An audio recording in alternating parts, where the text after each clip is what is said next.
పెళ్ళైన దంపతులు ఇద్దరు ఒక ఒప్పందం చేసుకున్నారు. అదేంటంటే కొన్ని రోజులు వారి దగ్గరకు ఎవరొచ్చినా, వాళ్ళ బంధువులు ఎవరొచ్చినా తలుపు తీయకూడదు అని. ఒప్పందం చేసుకున్న మరుసటి రోజు అబ్బాయి వాళ్ళ తల్లిదండ్రులొచ్చారు.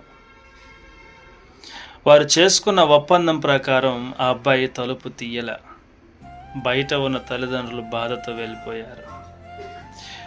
మరుసటి రోజు అమ్మాయి వాళ్ళ తల్లిదండ్రులు వచ్చారు.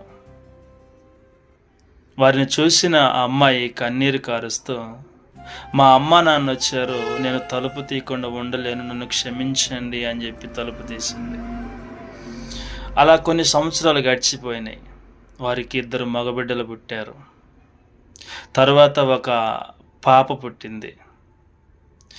ఆ పాప పుట్టిన తర్వాత తండ్రికి ఎనలేని సంతోషం.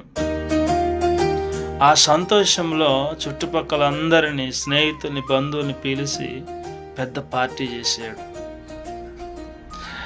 ఆ రోజు రాత్రి తన భార్య అడిగింది, 2 మగబిడ్డలు పుడితే నువ్వు పార్టీ చేయలేదు, కానీ అమ్మాయి పుడితే ఎందుకు ఇంత గ్రాండ్గా పార్టీ చేసినావు అని.